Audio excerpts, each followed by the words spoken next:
Good morning. It is Friday, the 2nd of February 2024. You're watching Morning Brew here on Labour Social with me, Graham Hughes. And today we're going to be talking about corruption. Corruption in the heart of the UK. Because the Transparency International organisation brings out a corruption index every year. Now, from 1995 to 2023, we've averaged around 80 points, 81 points, around something like that, out of 100. 100 is perfect transparency, a perfectly functioning, not corrupt at all society. Obviously, nowhere achieves 100, but we used to get 80 at least. There was a high in 1998 of 87. That was our score. Our score last year, after 13 years at the time, 13 years of Tory rule, 71. 71. We have slipped down the rankings, something rotten. It's our worst, all-time worst score. And today I was reading an article in The Guardian about local councils around the country. 1 in 10 councils in the UK have been subject to a corruption investigation in the past decades, and 36 local authorities have had councillors and staff accused of economic crimes, including fraud and the misuse of public funds, with dozens arrested and convicted. I know quite a bit about what's been happening in Liverpool under old Joe Anderson, not the new Joe Anderson, because Joe Anderson regenerated in Liverpool, our mayor.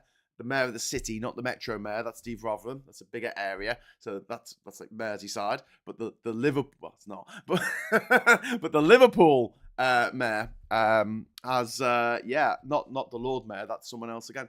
But it was a bloke called Joe Anderson. It's now been replaced by a woman called Joanne Anderson, which is really confusing. But Joe Anderson was basically Kingpin from Spider-Man.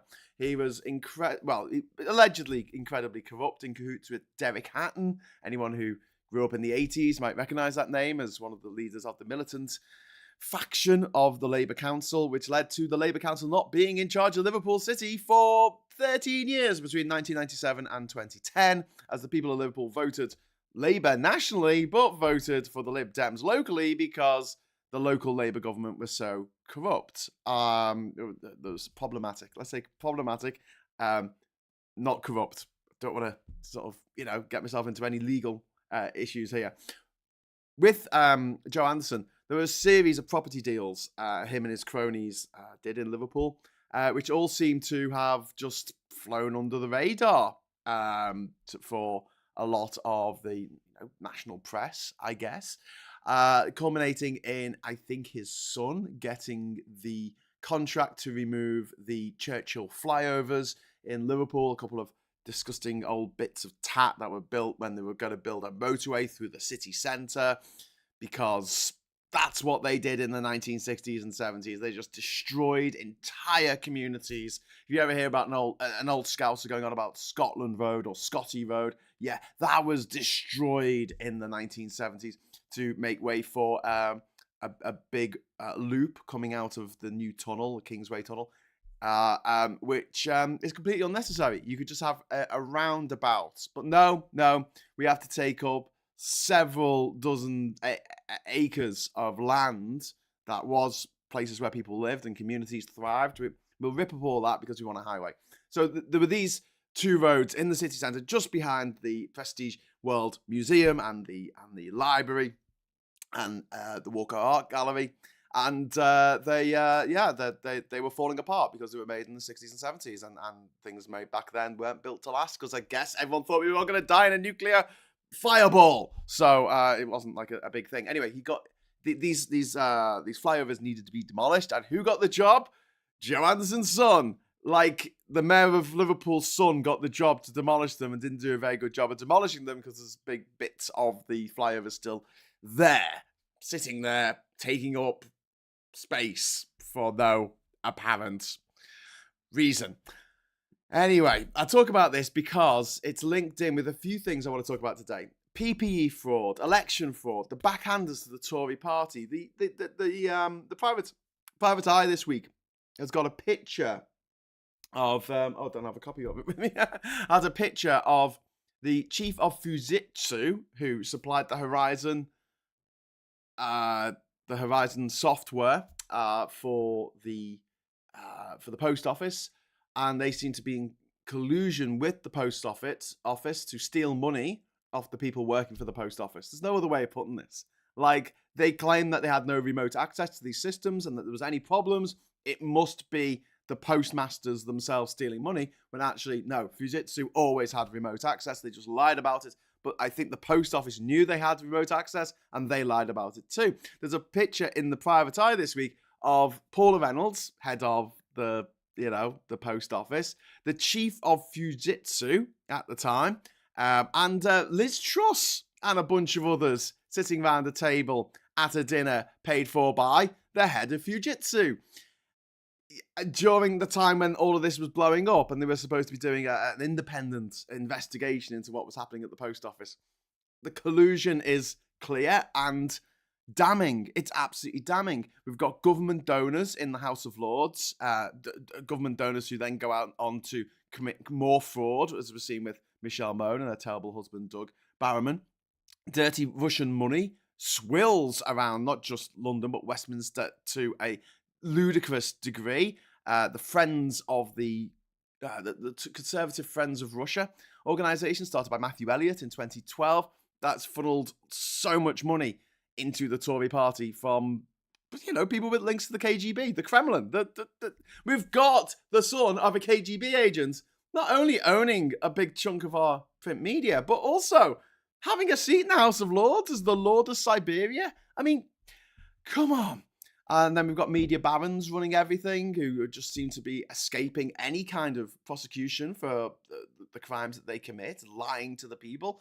Then you've got the police. The Met Police is horrifically corrupt. In the last couple of years, barely it seemed like a week went by without some other officer being outed as someone who was an absolute wrong-un, like someone who was either a murderer or a sex offender or dizzying levels of corruption. It makes that line of duty look like playtime of duty. Do you know what I mean? It's like unbelievable. Captain Bart Roberts, thank you so much for the super chat. Put the super chat. Thank you for the super chat. Just threw a load of allegedly's in the mix. Seems to work for Private Eye. Yeah, that's the trick. Allegedly. And everything now. And I think this is one of the big problems, along with the Tories not wanting to take responsibility for any of their crimes. Everything is run now to make a profit. Everything. Like, our sewage services are run to make a profit. That makes no sense. How can you make money out of people's poo? You can't. It's going to cost money, right? So how can it be a for-profit business? How? It just doesn't make any sense. Obviously, if there's a profitable bit of the business, which is charging people for clean water, then that's where they're going to be, pushing all their resources. And then the money that should be going on treating the sewage rather than just dumping it in our rivers, that's going to shareholders. That's corruption, because we've got no say in it. We can't say, I don't want to use Northumbria Water. I don't want to use United Utilities. You have to. You have no choice in the matter. Thames Water, if you live in the Thames Water area, you have to use that bloody company that is making millions, perhaps billions of pounds of profit over the last 30 years. And they're not treating the bloody sewage anymore because they don't have to, because we left the EU. The EU campaign, the corruption in that, the use of Cambridge Analytica to analyse people, come up with dossiers on people, individuals, Facebook feeds, and go, okay, well, this person really likes animals, so what we'll do is we'll put an advert on their that comes up on their Facebook feed that says that the EU's got to kill the polar bears. Oh, this person goes on about how much they like tea. Oh, we'll put an advert. This actually happened. I'm not even exaggerating it. This person likes tea. They posted a picture of themselves with a mug of tea. Hey, let's put a picture on saying that the EU is trying to take away your tea. And they were allowed to do it. And they're all in it together. I was reading about the Teesside project. The Teesside. This is this situation in which land was sold for pennies, literally pennies, and now the company that bought the land is making profits in the hundreds of billions off that land.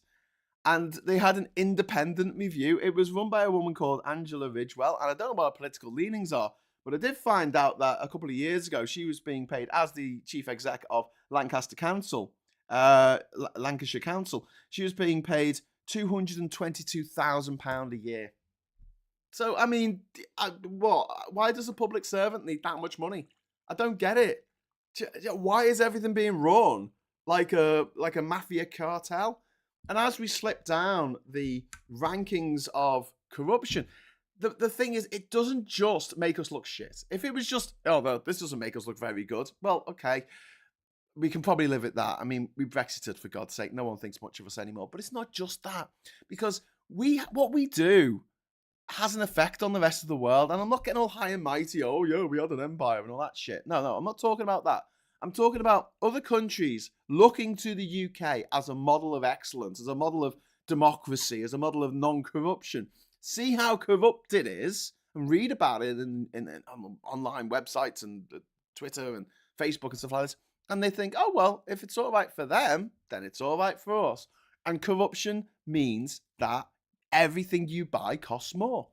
It drives up inflation. I mean, people say, oh, you can't have UBI. That'll bring in... That will raise inflation, which I never really understand, because the same people always bang on about full employment, and surely that would achieve the same effect of everyone having at least £11,000 in their bank account each year, whether they're working for it or not. Like, that's the figure that's going to be in their bank account. Why would that not drive inflation? Well, because it wouldn't, because you still have competition for the products that people buy each week. And you'd also have a system where the stuff that you don't have any choice in, like which train to take to Liverpool, or which water company to use, or which gas company to use, then, that would be a state-run thing. Because obviously it makes no sense to make them into profit-making private enterprises, because you are just saying, let's be corrupt. Let's be crazy corrupt. Let's be as corrupt as humanly possible. And this has got to stop. I mean, this is all of the things that we need to look at.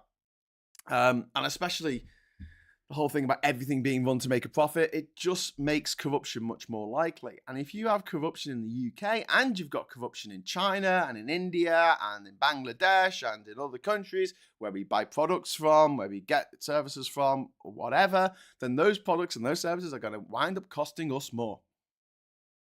So it's not just us. We don't live in isolation. I know Brexiteers want to think that, like, you got the map of the world, you got the globe, and then you've got the moon, and then on the other side of the moon, you've got Britain. It's like separate to the rest of the world. It's not. We're part of the world, very, very much so.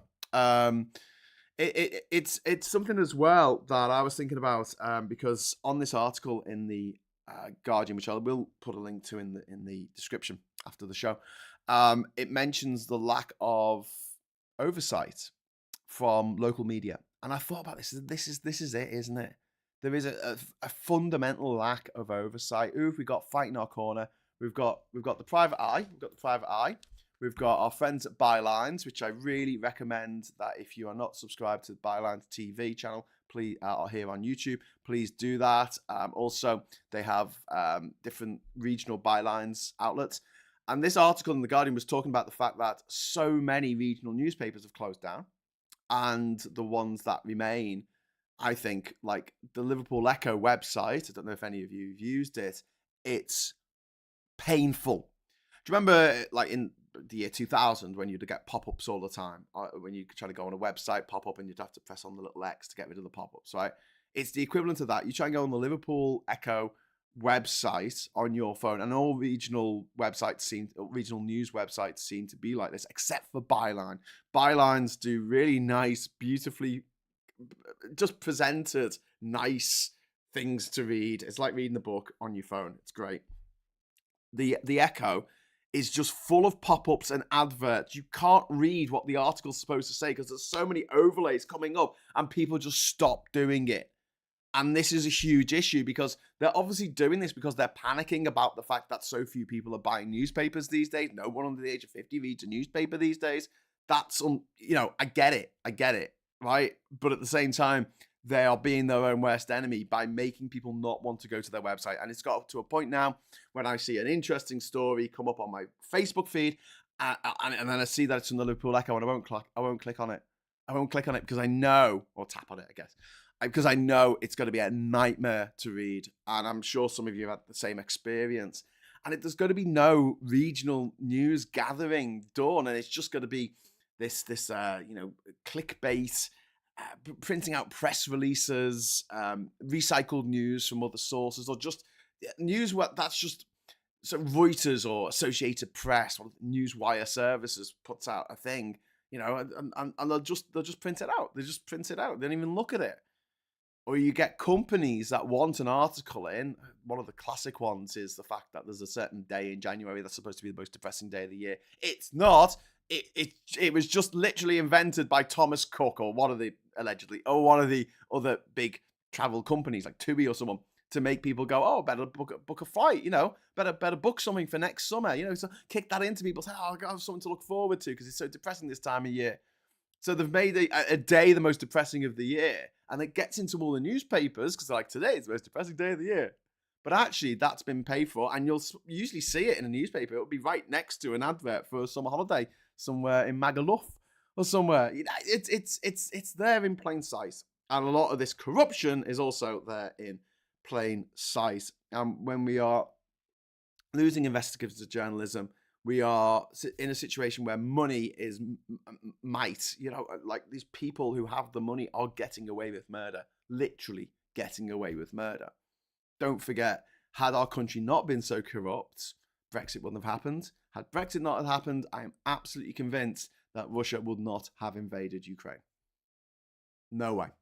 Absolutely no way, Jose. In a full-scale invasion, more so than what they did in 2014 when they invaded Crimea and parts of the Donbass region. This is a full-scale invasion 2 years ago in which they tried to take over Kyiv, the capital, and kill the president, Zelensky, and replace him with a Russian puppet. There you go. Cons out, says Cherry Girl. Well, I mean, that's the thing, isn't it? The cons. Where Maxwell and Murdoch mates? No, I don't think so. I think they hated each other. But, you'd think birds of a feather and all that. Does anyone follow the Cornishman? Kerno, Damo? No, don't, but I'll try and look him up. They're not installing a smart meter in my house, says Captain Bart Roberts. I think it goes along the lines of if you have to ask, you don't understand, or such bull. Yeah. But yes, one of the things that we need to look at when we sort of think about international politics and what's been happening in the last sort of 10 years, 15 years, 20 years, there was a book, and I've talked about this before on this channel, called The Foundations of Geopolitics, which came out in 1997. It's by a guy called Alexander Dugin, who's one of Putin's chief advisors. His daughter was killed by a car bomb, which was intended for him a couple of years ago. He wrote out this booklet, which became mandatory for every school in Russia to have on their curriculum. And it essentially lays out a blueprint of how Russia can rise from its knees again in the world stage without the same sort of power and menace that it had in the past under the Soviets. So it's got things in there like annexing Ukraine. It's in there. But one of the big ones for us is that it says one of the stated intentions of Russia is to separate the UK from Europe. And they were very successful at that. The causing civil problems in America, by funding different groups. And there was a guy who was working. There's a really good documentary by Adam Curtis, which is well worth checking out. I can't remember which one specifically that deals with this, but there is one called Odierism, which was a short that was made for the Charlie Brooker show, Charlie Brooker's TV Wipe. And it's a screen wipe, sorry. And it talks about an advisor to Putin, not Alexander Dugin, is another one who understands the fact that people who are confused are people who are easy to manipulate. So just keep everyone confused all the time. There's a great line from Alfred Hitchcock where he says, an audience that's confused is not an audience that's entertained. He's very right in that, but also when it comes to manipulating people, if you confuse them and make them feel stupid, you're more likely to put them into a susceptible mindset for them just to believe any old crap that you feed them. And so what they did in Russia under Putin, this was years ago, they're still doing it today, is they would fund groups that were against the leadership. They would fund far-right Nazi groups as well. They would fund far-left feminist groups. They would fund gay groups for the rights of homosexuals in Russia. They would do all this, and it was like, why are you funding all this stuff? It's just because we want people arguing amongst themselves. Because while they're arguing amongst themselves and they don't quite grasp what's going on, then we can do what we like.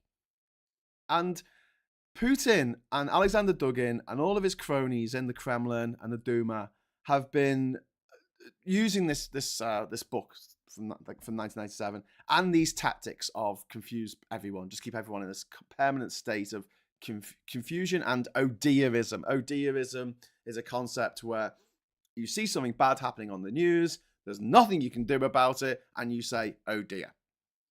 So this comes from the Biafra conflict in the 1960s in Nigeria.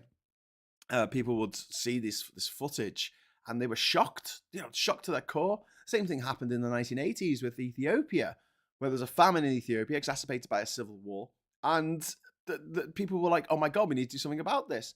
But then the more that you show these images, the less shocking they become, in the same way that a war in the first few weeks of a war dominates the news headlines everywhere in the world.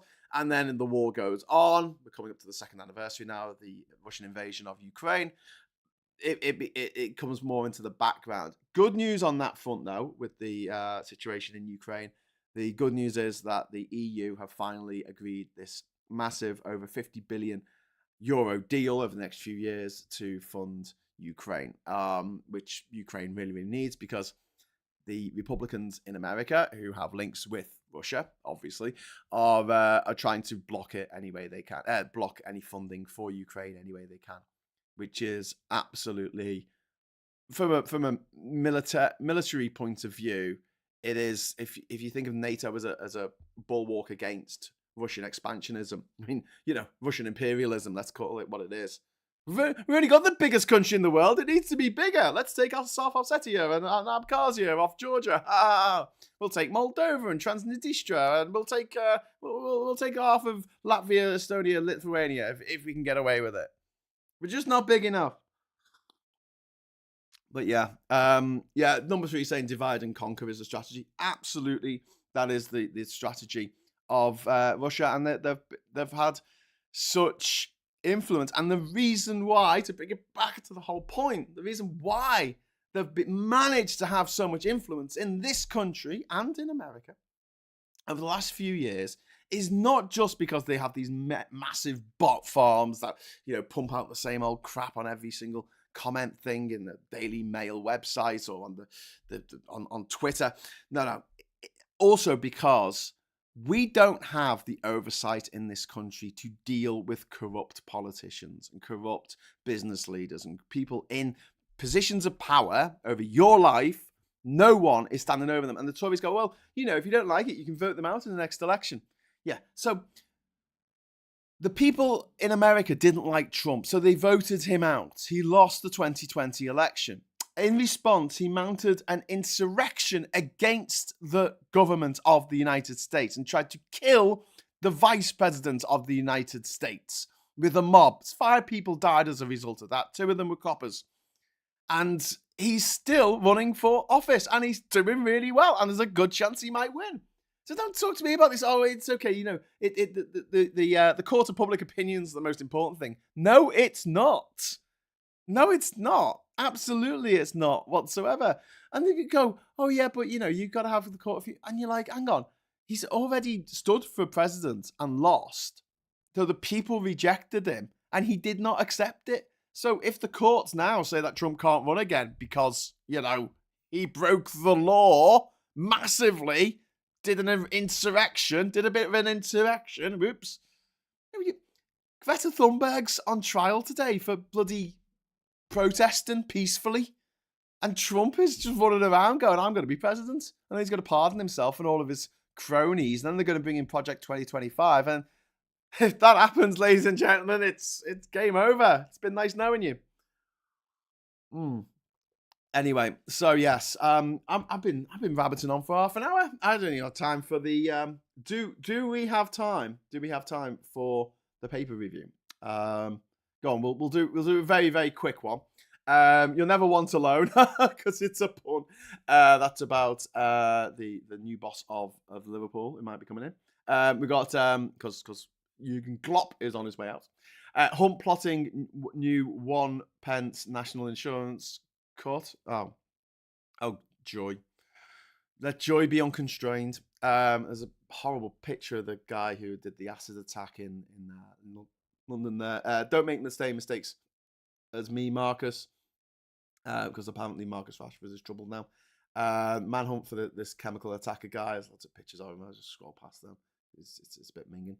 The minister tells MPs we got it wrong on Afghan war heroes, and the Independent got it right by demanding sanctuary for special forces who fought alongside UK troops, as Armed Forces Minister announces review of 2,000 cases in the Commons. And eye rolls at work aggressive. That's from the Metro. God, that was worth it, wasn't it? Yeah. Expect the Tories to make a big thing today about the fact that the acid attack, alkali attack, guy was an asylum seeker and was granted asylum. But the fact is that the reason he probably got asylum in this country was that they didn't do a proper background check on him, because the backlog is so big, and that's the government's fault. That's the Tories' fault. No one else's. It's not because he had a clever lawyer or because, a clever lefty lawyer. No, it's because the Tories messed up, as they always do, because they do everything on the cheap, because they want to funnel as much profit from whatever into their back pockets and the pockets of their friends and families. For indictment, 91 charges, argue differently, Graham. No, I mean, I think he's going to get away with all that. And even if he's going to kick the can down the road as much as he can this year. And as soon as he's president, he can just pardon himself. I mean, you can say, well, what about Georgia? Because it's a state crime and not a federal crime. He can't pardon himself against that. But there's ways around it. There's ways to drop the case. As long as he hangs on. And don't forget, this is the last chance saloon for the Republicans. They know that the jig is up, in the same way that the Tories know the jig is up, and that's why they're doing these crazy things to try and cling on to power any way they can. Voter ID, allowing people who haven't lived here for 20 years to vote via proxy, getting rid of the in the mayoral elections, they're getting rid of the single transferable vote system. So now it's going to be just vote for one party. So hopefully they hope to split the left vote with that. They're panicking. They're absolutely panicking. The Republicans in America know that this is the last chance saloon. If they don't get in this time, they'll never get in again. The thing is, if they do get in this time, we're never going to get rid of them. Trump will be a dictator for life. He says as much. He says, yes, I'm going to be a dictator. And everyone's like, oh, okay.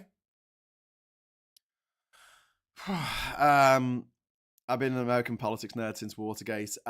Cool. It would be interesting. Do you really think we would think Brazil, Russia, India, Iran, China, Saudi Arabia would really support Western Europe and the US or Russia?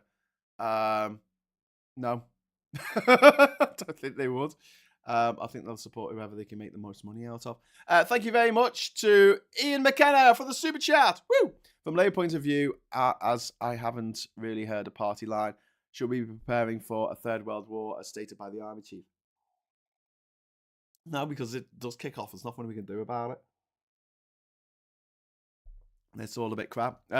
What we should be doing is pushing towards a European army, which was a thing that, what's his name, Nigel Farage and all his mates were freaking out about. Oh, there'll be a European army. But the fact is, NATO's got, 32 members, and 22 of them are from Europe. I mean, Jesus. In fact, I think 22 of them are part of the EU.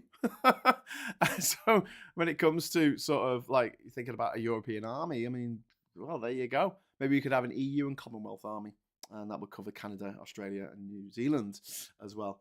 And then we could have, countries on the other side of the world being part of the North Atlantic Treaty Organization, a bit like the way Britain is gearing up to be part of the Pacific Trade Partnership, because we're so close to the Pacific. Deep throat, follow the money. Yes, indeed. Indeed you do. Right, I'm going to head off now. So thank you very much for the chat. And thank you very much for the super chat. Really, super chats. That's really kind of you. I will be back today at 1 o'clock with, not Phil Morehouse because he's away today.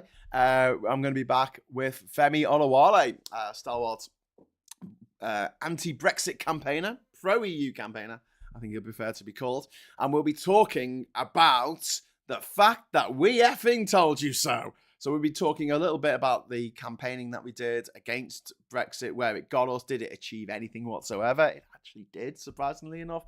And we'll be talking about the impacts of Brexit still that resonate today. And this week, especially with these new regulations coming in about food and drink and flowers coming into the UK, and the new regulations meaning that things are going to go up in price, and the Tories being so horrifically duplicitous and saying, oh, well, everyone knew that it was going to go up in price. I mean, that was big, too, wasn't it? And then you show the footage of them saying literally, well, nobody's talking about price increases. Everything's going to get cheaper. Cheap shoes for peasants.